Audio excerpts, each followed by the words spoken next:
Whew. Okay. Tori, as a climate activist, why is it so important that everyone is talking about climate right now and this crisis? And I also want to ask you what Stop Cambo is and why that is so incredibly important at this specific moment. Yeah, so thank you so much, Emma, for creating the space. It seems like just a while ago that we were sitting and discussing this as a pipe dream, and it just seems incredible that everyone's here. So first of all, I just want to say to everyone that speaking about the climate crisis is the precursor to action. Because so often there's so much in the way of this discourse where we're talking about climate justice and we're talking about all of these different things that we need to do. And I feel as though that in itself is the first step to taking action and mobilizing in the masses. So for me, talking about climate action, climate grief, and all the intricacies associated with the climate crisis is partly to do with that. For me, it's also something that I find incredibly therapeutic. I think that talking about the climate crisis makes it more real, and it allows us to find this space where we can imagine this to be this very tangible thing that we are faced with at the moment. And so for me, that's why I find it incredibly important. And Emma, you asked about Stop Cambo, and I'm really grateful for that, because we are currently in Glasgow, in Scotland. And I'm sure a few of us in this room already know, but Shell and Siccar Point Energy are trying to open a new oil field in the North Sea. Now, this is obviously something which is incredibly problematic, but we have the facts and the figures to back that up. The International Energy Agency said that if we want to keep within 1.5 degrees of warming, we have to stop granting licenses to every single oil and gas initiative that is trying to get a footing in this world. And with that, it's also important to remember that this isn't just some abstract thing. In the first phase, they want to extract 170 million barrels of oil. And in their second phase, they want complete field extraction, which equates to 800 million barrels of oil, by which point this will be 2050, where Scotland has claimed that they want to be net zero. So it's just incompatible. And so I wanted to take the time today to shed light on this, because I feel like we have a really good chance of stopping Cambo. And I feel like as well that if we stop Cambo, this sets the precedent for every single oil field around the world to be ended, because we cannot continue extracting any more fossil fuels if we want to stay within 1.5 degrees of warming.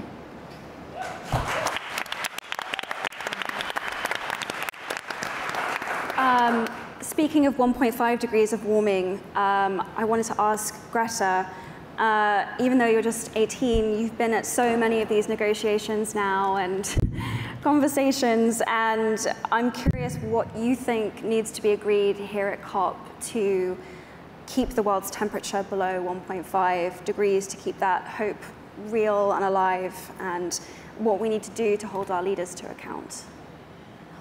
To be honest, we probably all know that the changes that are necessary will not come from inside these conferences.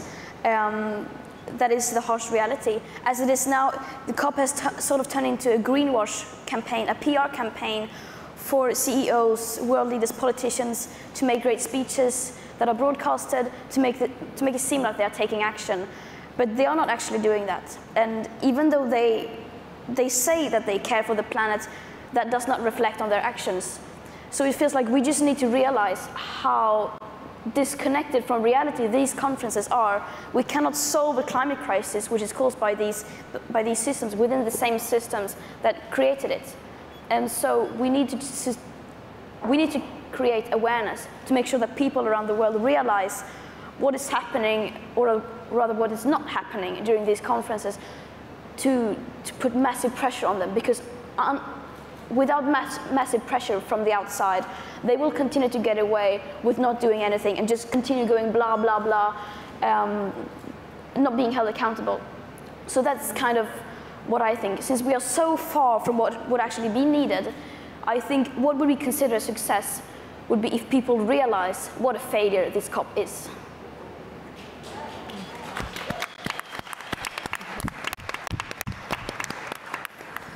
Malala, I wanted to ask you, as a gender equality and education activist, why you think that gender equality is not just relevant to this conversation, but it's actually essential. Thank you so much to all the speakers and Emma, to you for bringing us all together and reminding us that climate change is not a separate issue. It's not an issue that should be treated in isolation. It is connected to other issues that we are talking about.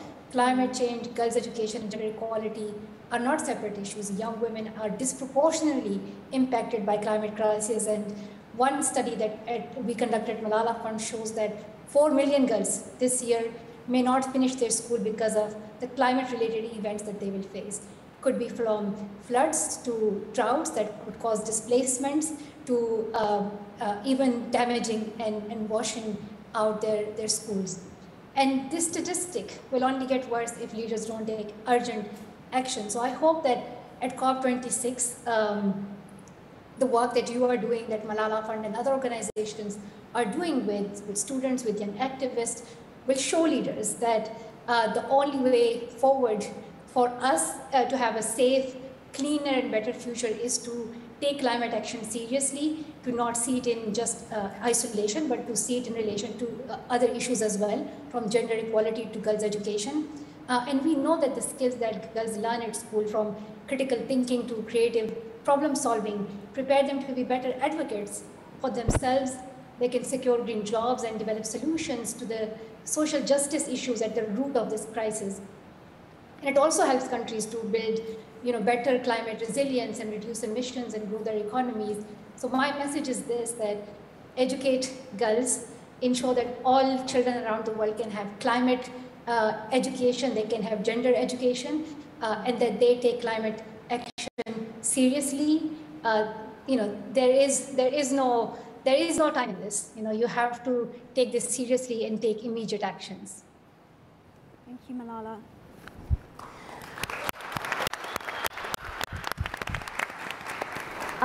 Dominique, as a climate justice advocate, what does climate justice mean to you, and what would a just transition mean, and how can you see that being achieved? So with climate justice, it's all about how we go about safeguarding our planet and concrete climate action that acknowledges the intersectionalities of the climate crisis, and that the climate crisis doesn't exist in a vacuum, and social and economic inequalities will only be exacerbated by this. So it's looking at those who will be disproportionately impacted and those who are already being disproportionately impacted. So that includes gender justice, as Malala was just talking about, that includes racial justice, that includes having justice at the heart of climate action. Because with environmental justice as well, it's looking at how everyone deserves the right to a clean and healthy environment, to clean water, to clean air, to green spaces, and not everyone has that right. Not everyone has access to resources or the ability in these situations when faced with the crisis to mitigate that and to deal with that. And it's really looking at all of those different aspects. And that really links perfectly into a just transition, which is all about making sure that we decarbonize in a way that doesn't leave anyone behind, that protects vulnerable communities, that protects marginalized communities, and brings everyone along with us. And with climate justice as well, it's also about looking at loss and damages and looking at climate reparations. I have family in Jamaica, and them, like many other island nations, can already see the impacts of the climate crisis and the impact that that has had, mainly from the richest countries who are continuing to extract so many resources. So we have to end the extraction of our natural world and the exploitation of our natural resources and people, which is so interlinked. And there is a vision of a better world.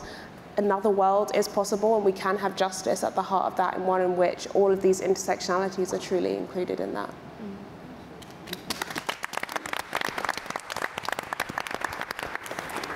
Daphne, I think that leads on to a question I'd love to ask you. As a disability climate activist, I'm curious why you think we need a public health approach to end the climate crisis. Well, first, I am so grateful to be here today with all of you and all of our conversations getting ready for this event. It was just such good energy, and I'm so honored to be here. But to answer your question, I think, first off, it's simple. The climate crisis is a public health crisis. As we see, the way that we talk about the pandemic, the way that in my other field of work we talk about gun violence, especially in America, the climate crisis is equally, if not more important, a public health crisis in the same regards. When we talk about how the climate crisis is a social determinant of health, it impacts the quality of our health care tremendously. When we talk about high rates of asthma in Black and brown communities, when we talk about eco-anxiety and how young people especially are seeking therapy and treatment for something that they don't even have the proper language and words to describe, how are we going to help these young people when there isn't even any infrastructure to talk about the climate crisis in a public health perspective? I also think that when we talk about disability and climate, that in itself is, again, another public health issue, because disabled folks are at the front line of the climate crisis.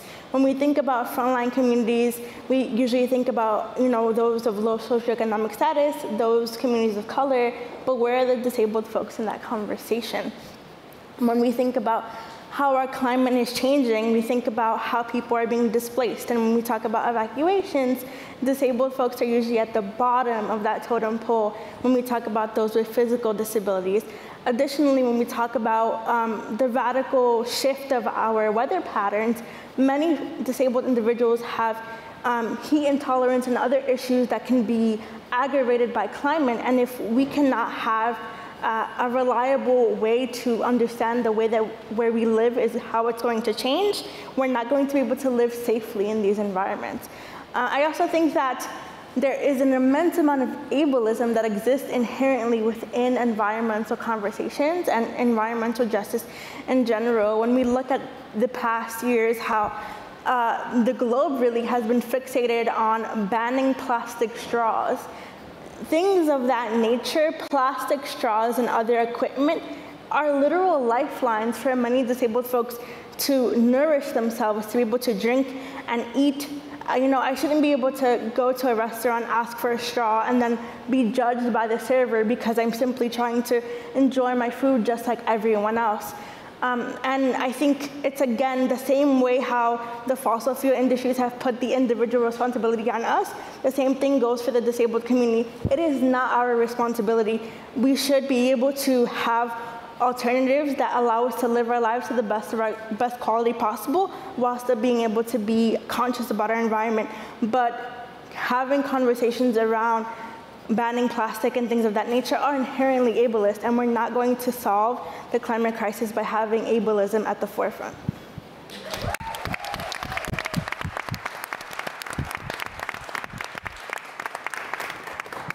Vivi, you asked me to ask you, as an Indigenous activist, how you think racism and neocolonialism impact on environmental struggles, and can you explain what neocolonialism means for people that don't know?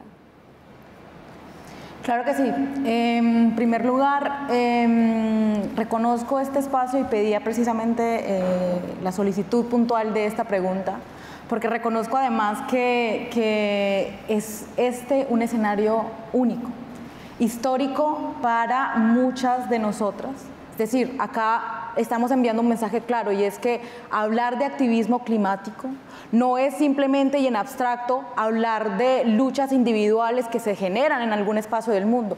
Estamos hablando de diversificar la lucha, y cada una de nosotras representa maneras de hacerlo.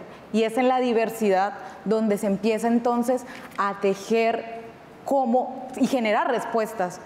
Diría en primer lugar, tengo traducción, entonces tengo que ser un poco consciente de eso. So firstly, I would like to thank for the space and to recognize this space. And I specifically asked for this question because I understand that this space is unique, is a historic opportunity, that we can send a clear-cut message that climate activism is not a fight of individuals. It is a fight of diversity, and this is clearly shown by the panel here. Each and every one of us shows this diversity. Entonces, Tomo este escenario casi para dirigirme puntualmente a esas otras personas a las que uno quisiera hablarles, mirándolo a los ojos.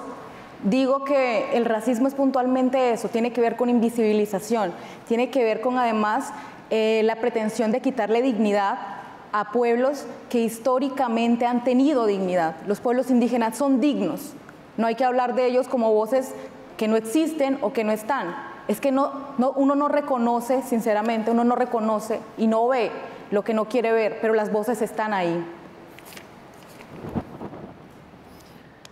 And I would like to use this space to speak to people that I might not be able to reach otherwise, because racism has to do with invisibilization. It has to do with taking away our dignity, because indigenous people have their dignity. They are people full of dignity and history, and their voices must be heard. Y cuando hablamos de neocolonialismo, es precisamente esas maneras de dominio que pretenden quitar dignidad. Entonces, reconozco el rol, por ejemplo, de Alicia, que está aquí, que es una de las intérpretes, y es una forma de generar voz. Es decir, cuando llegamos a estos escenarios, es mi primera COP realmente en la que estoy asistiendo, y se nos dice, para ser escuchado, tienes que hacerlo en nuestro formato, en nuestra lógica, y eso implica hablar un idioma desconocido para nosotros, adaptarnos a ciertas maneras, pero ellas se vuelven nuestra voz, ellas se vuelven nuestras maneras y creamos una relación mutua para empezar a entender este mundo que es ajeno y que es externo, pero esto va y de esto implica inclusividad, generar espacios y hacer esfuerzos porque se den. Y el racismo es precisamente el enviar un mensaje contrario de adaptación. Ellos tienen que venir aquí y hablar nuestro idioma para que nosotros podamos escuchar, pero ustedes tienen que escuchar en nuestras maneras, y de eso va el neocolonialismo. Y esos son ejemplos claros, esas son respuestas totalmente antirracistas. So now to talk about neocolonialism, it is also a form of taking away our dignity. So Alicia is here with me today, she's my interpreter, and it is the first time that I'm here at COP, and she is my voice, because we need to be heard. And we come here and they tell us that we have to speak a language we don't understand. We have to speak in a certain way with their own rules. But we have to be heard, and our logic has to be heard, and our language has to be heard. And our ways have to be heard and to be understood. That is what generates inclusivity. And they have to listen to us in our own voices and in our own terms.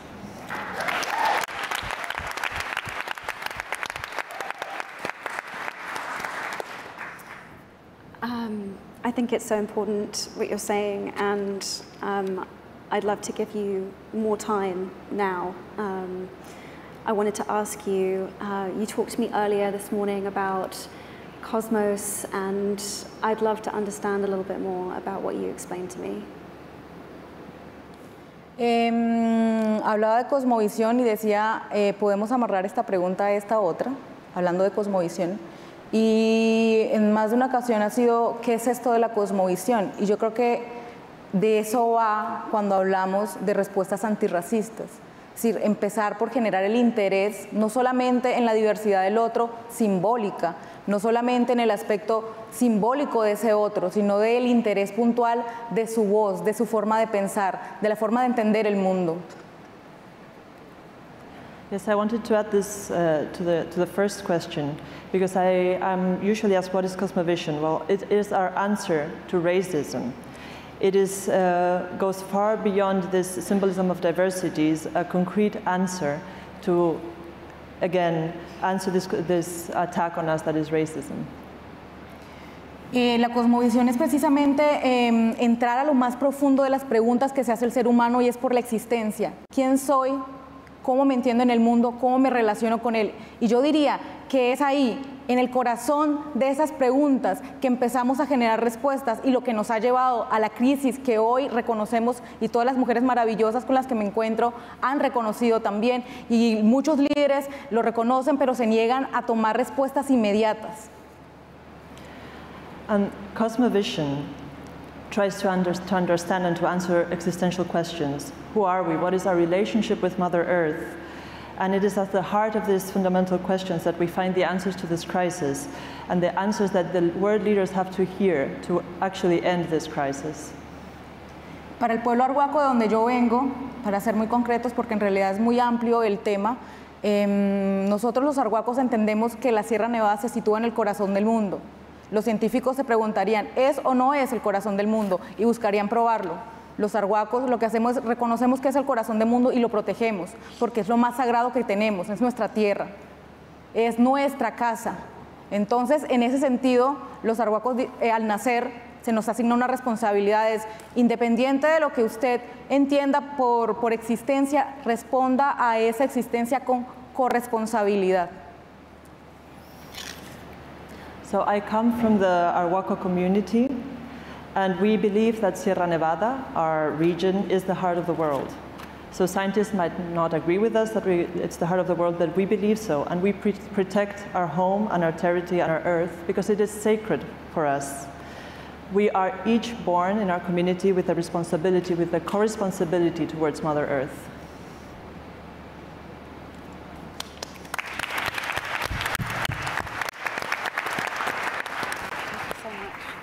Maya, I'm curious, as an environmentalist and as a scientist, how does biodiversity tie into the larger issue of climate change, and what is 30 by 2030? I think in general, when we're talking about climate change, I think someone's already mentioned it, we talk about it in a vacuum like it is a single issue, untouched by anything else, and we absolutely have to be intersectional when we approach it. We've talked about this. But I think one of the things that people don't talk about enough is the other issues that we're dealing with, that I suppose our planet is dealing with, and biodiversity is absolutely one of those, and it absolutely links into climate change in a way that I think we don't acknowledge enough, even if perhaps we know it subconsciously, talking about things like planting 1 trillion trees to try and deal with climate change, to try and negate the effects, things like that. We know that we're losing our wildlife, our nature. Here in the UK, I think people don't realise, because our countryside has been in such a crisis for so long. But I've been very lucky. I've travelled a lot, and it is one of the most nature-depleted countries I have ever been to. And all of this is symptomatic of the wider issue in that we just keep on taking from our planet, because that is what climate change boils down to, that is what biodiversity loss boils down to, the prioritization of money, of profit, over looking after our planet and, quite frankly, ourselves. Our planet's going to carry on spinning. It's humanity that is suffering because of our greed. And I think you see that as well in our government, in COP in general, which me and many other activists who I've talked to feel is, quite frankly, farcical, or has been so far. And over again, we're seeing the refusal to prioritize climate change and other environmental issues over anything else, despite the fact that we know that this is an existential crisis. And so I think climate change is the big issue, the global issue. And I feel like biodiversity is the representation of that on a much smaller scale. And I think it's when you start seeing companies, world leaders, governments, people in general caring about biodiversity and the general state of our planet, that's when you start to recognize that people care about these wider environmental issues as well, because you absolutely have to start at the ground up to begin building back better and pushing back against, capitalism, consumerism, this pattern of taking and taking.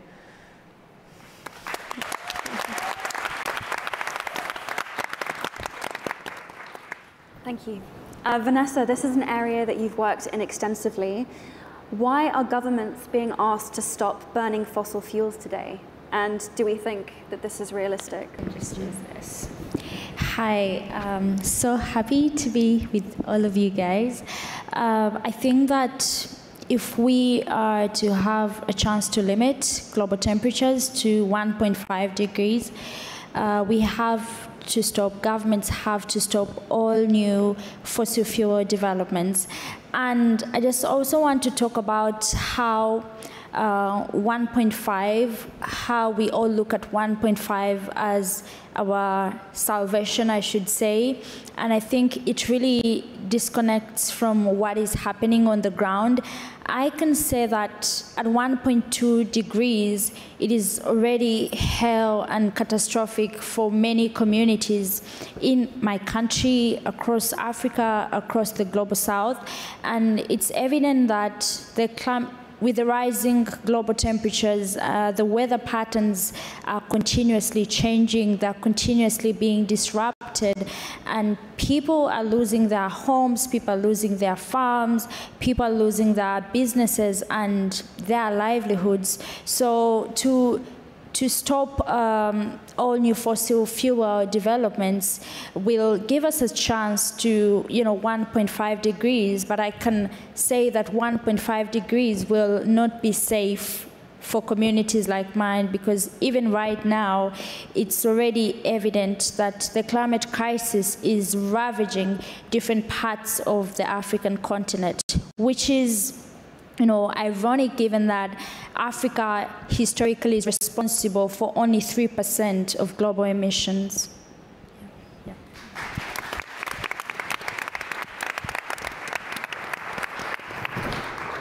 With the gravity of everything that we've just discussed, I wanted to take a moment to ask you to imagine that you had a microphone in your hand and suddenly everyone in the world can hear you, and that anything is possible. And then to please complete my sentence. If I got to have a one-on-one with my leader, I would tell him. And Dominique, you said that you wanted this one. You liked this one. I would tell him to, enough is enough, and we will not stand by aside and watch our planet burn, and you continue to take inaction, and that now is the time, yesterday was the time, and history shows how responsible the UK, for example, is for what is happening right now. And that is it. We need action right now, and enough is enough.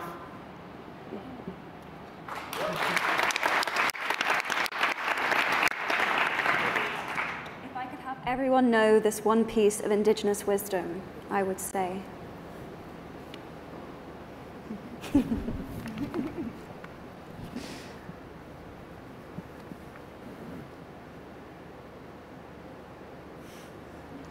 Que si tuviera la oportunidad de compartir un dato de los pueblos indígenas, es ahí está la respuesta, aparte de la crisis que hoy tenemos.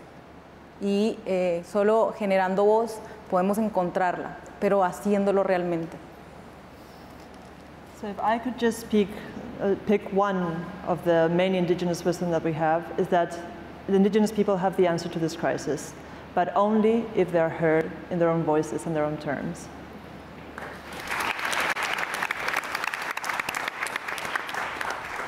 Greta, if I could have everyone in the world know this one fact, it would be? Well, we'll need to know a lot of things, but if it was only one thing, then I would maybe say that what you do actually makes a difference. There seems to be a misconception that what we as individuals do doesn't have an impact. And then I'm not talking about not using plastic or so on. I'm talking about going out in the streets and making our voices heard, organizing marches, demanding change. It seems like people don't actually realize what power one individual has. But I think that we've shown, everyone in this panel, everyone in the climate movement, what we can achieve when we actually do things and when we go out collectively and demand for change. And it's not a coincidence that that is a case that people don't seem to believe that they have the power to change things. The people who are benefiting from this system, the people who are benefiting from the business as usual, they don't want us to know what we can actually achieve. So in order to get out of this situation, we need to realize what power we have, and we need to reclaim that power, because the power truly lies within the people, and we need to realize that.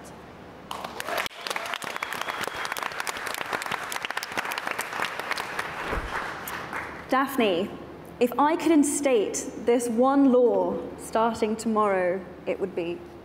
I've been thinking about this a lot, and I think the law would have to be having, the leaders of fossil fuel industries having to go into the communities before they even start drilling, before they even start destroying them, and look at the people in their eyes, walk to those communities, and understand on a human level, these are the lives that you're choosing to actively destroy. These are the communities that you're actively destroying. I think one of the most powerful tools we have to instill any sort of change making is the power of storytelling and the power of sharing our human stories. So I think what's missing in this movement and why the fossil fuel industry has become so ravaging is the fact that they only think with one thing, and that's money. They forget about all the humanity. They forget about all of the people that they're actually affecting. And if we were able to bring them in and put a megaphone on them and say, here are the actual human lives, the babies, the mothers, the sisters, the cousins, the people that we hold near and dear, I think hopefully it would make them think twice about it. I also think they'd be able to see firsthand the segregation of environmental racism and how, yes, your money does give you a barrier for how you feel the effects of the climate crisis. But I think what would be most important is for them to understand that money is only going to protect you for so long. At one point or another, we're all going to feel the catastrophic burdens of the climate crisis, and your money's going to get burned in that fire anyway, so there's nothing you're going to be able to do with it. So I think we have to shift our focus from our personal pockets to humanity and sharing stories with each other.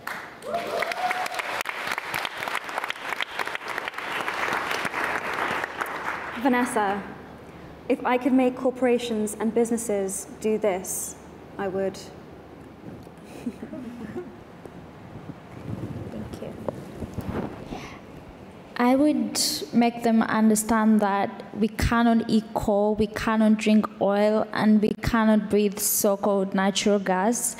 And for them to understand that there is really no future in an industry that is continuously harming generations, that is continuously taking away people's livelihoods and just destroying our hopes and our dreams for, a better world. And I would make them understand that it's possible to have another world, and it's necessary for all of us to have another world, because in the end we are all facing the same storm, and the climate crisis at some point it will affect all of us if nothing is done about it.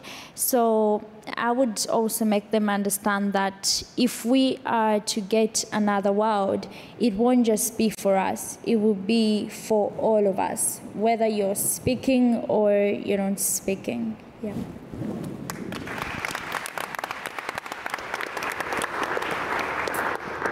Tori, if I could change this one thing about the environmental movement, it would be? So I kind of want to preface it by saying that I don't want this to distract from the accountability of those in power, because at the end of the day, power is such an important thing if we want to get things done. So in the context of the environmental movement, I often think about coalition building. And what that means is that when we talk about climate justice means racial justice, climate justice means disability justice, climate justice means gender equality and everything that comes under that. And far too often in the environmental movement, I see people sticking to these realms that they're so passionate about, but we're so much stronger when we work together. So what that means is I want people to reach across the aisle, to talk to people who are on the front lines of the racial justice movement, to talk to those who are on the front lines of the disability justice movement, and band together, because honestly, we are so much stronger when we work together. And Emma and I talk a lot about bad activism, and that was a platform that we started a while ago to dismantle the guise of perfectionism in the environmental movement. And so what that means, rightly what Greta said, I don't care if you use a plastic straw, I don't care if you're not vegan. All I care is that you work together and you take action, because perfectionism is a distraction, and it is something that allows those in power to blame individuals as opposed to realizing that they are the ones responsible. So bad activism for me is a way of staying sane, quite frankly, in this movement, because believe me, we all berate ourselves and we think we're not doing enough, but that's a lie, it's a sham. We're doing exactly enough as we are if we work together. So that is something that I would like all environmental groups and outside of the environmental group to band together and to build coalitions.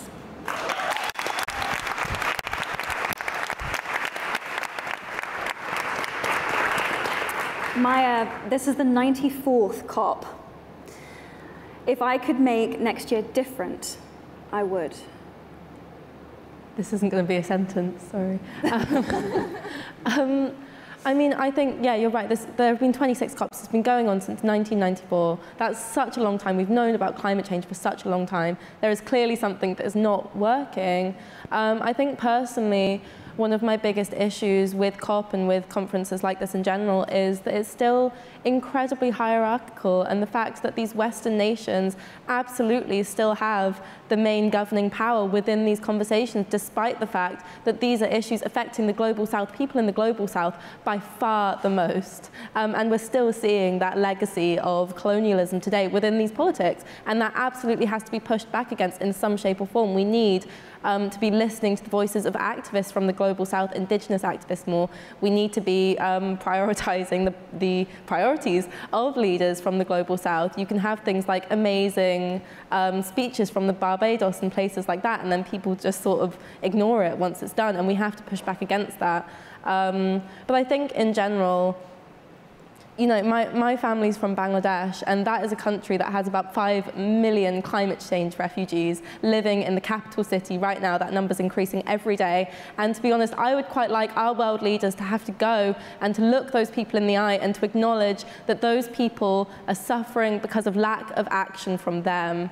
And quite frankly, if they didn't come to a decision in my lovely hypothetical COP, they would have to bring those people back with them and give them a home, because they are the ones who have stolen their homes in the first place.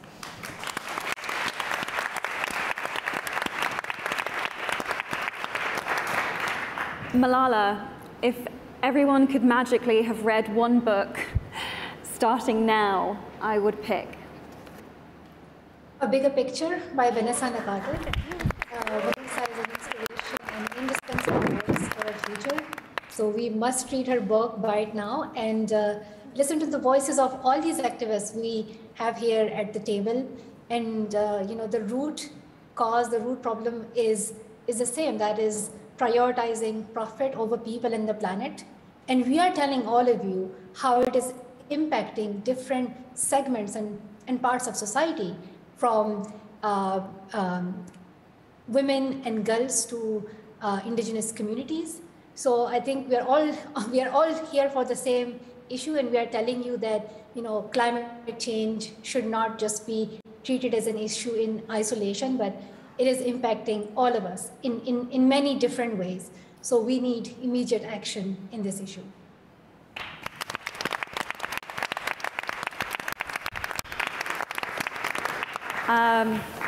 It's been such an honor. I'm so humbled to get to ask you all the questions that you wanted to be asked, and to, yeah, it's just been amazing. So thank you. I wanted to close with something that gives you all hope and keeps you all positive. I've spent the last week around all of you, and you're all such bright lights, and you all have so much hope.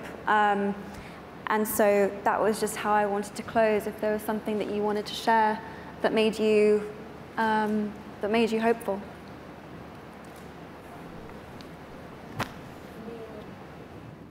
This panel, for example, like, you are all so incredible, and it's genuinely just, like, I sat here for a moment just looking at everyone and just thinking about how far we've come in everyone's journeys, and I genuinely start getting quite emotional, and just, this is what gives me hope.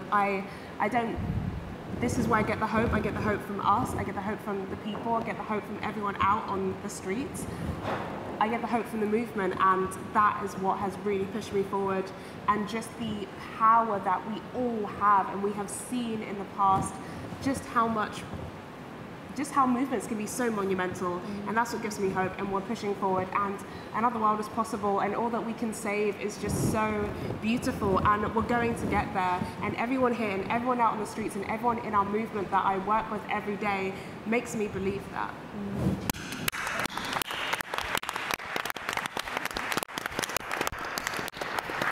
Thank you.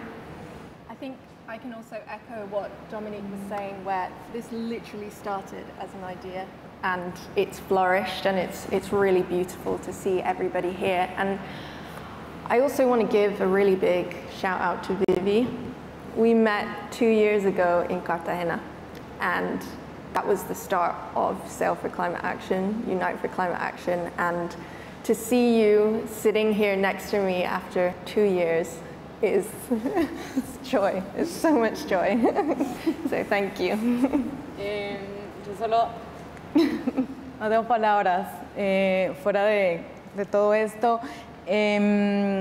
Pienso que esto, y estoy muy de acuerdo con lo que decía Dominique, las respuestas no solo están en la COP, lo que dicen los líderes. Yo creo que este escenario, este espacio es una manera de decir, estas también son respuestas legítimas para confrontar esta crisis y no solo se encuentran allá, porque como decía Greta, y tiene toda la razón, si hay un cambio que se va a hacer y se necesita, no es ahí donde vamos a encontrar respuesta. I am lacking the words, but I believe, and I agree completely with what Dominique says, the answers are in this space, the answers that we need. And this space is precisely what we need, and also what it's not at the COP. So the answers will come from spaces like this, exactly what Greta was saying. And change will only be possible if more spaces like these are available.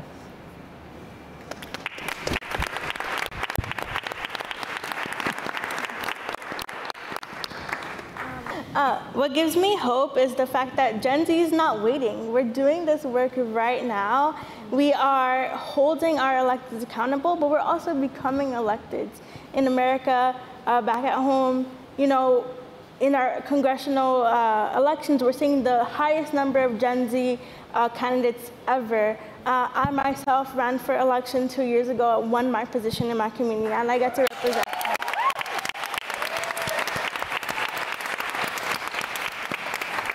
Thank you, and it was truly been the greatest honor, and I'm honored to have won re-election. But it's things like that. You know, we always say that our leaders have failed us, but the great thing about Gen Z is that we are the new leaders. We don't have to ask for agency. We don't have to ask for permission anymore, because we are the ones who are going to make the decisions going forward.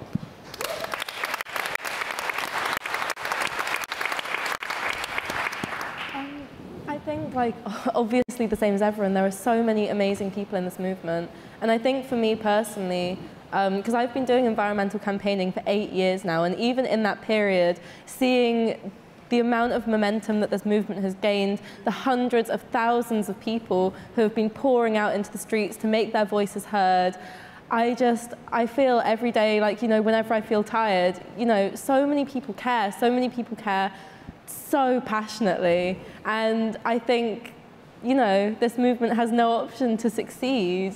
You know, that's how I feel, you know, because people are so powerful. I think that's what this boils down to. People are incredibly powerful, and we will save this planet. Like, I don't know. Yeah, I can only echo the things that have already been said. I mean, and that's also the reason why I'm so hopeful, because you say, I mean, you're so wise, everyone. And I'm so happy to be a part of this movement, not only the climate movement, but all the movements that are connected to the climate movement. The power truly lies within the people, and I think we have shown that during, not only during this COP, but during a long time, and we are starting to reclaim that power. And I don't think we would still be activists if we didn't believe that change was possible, if we weren't hopeful that we could actually achieve change. And because, as you said, we have no other choice. We have so much to fight for, and we got, yeah, it's the only way forward, and we will achieve that. I am certain.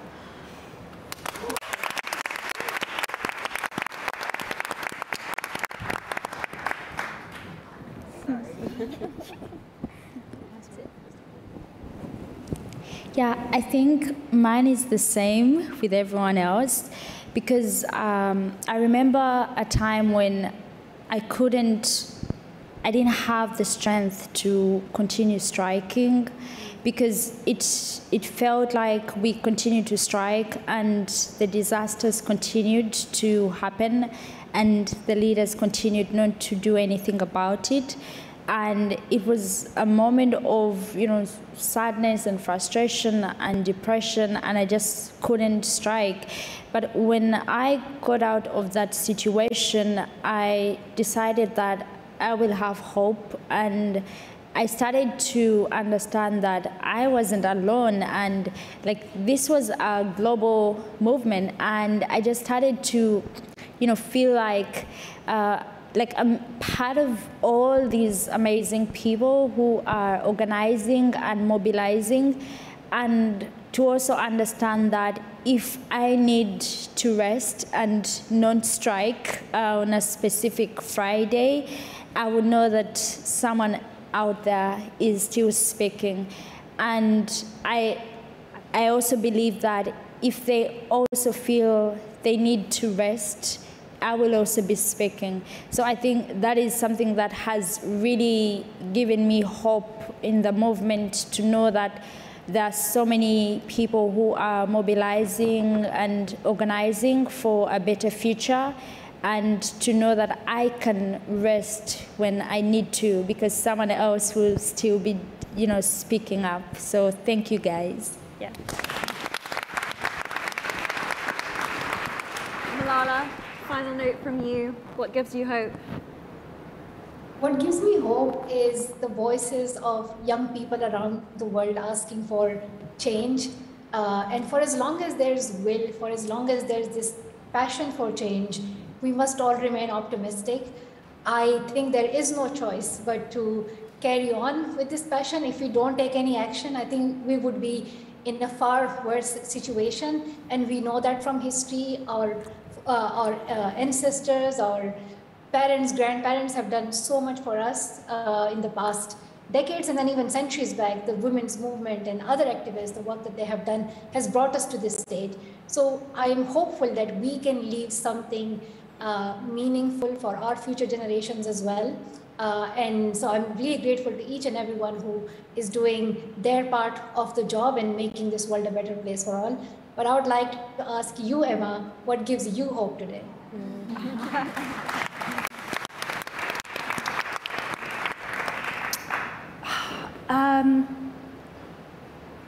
I think, Vanessa, when you were talking about feeling too tired sometimes to strike on a Friday, it made me think so much about emergent strategy and the idea that actually what we need is large numbers of small, synchronized actions all taken together.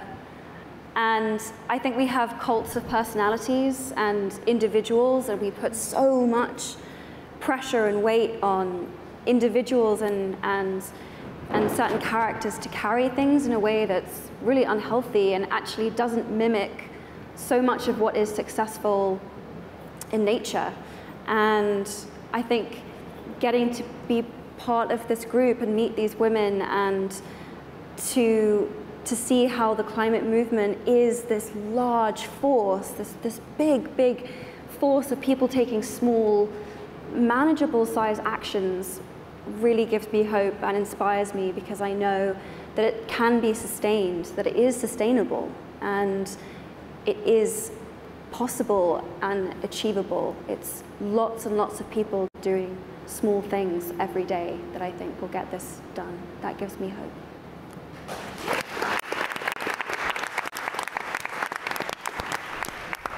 Thank you so much for your time. Thank you for hearing these unbelievable activists, and yeah, thank you so much, and enjoy the rest of COP.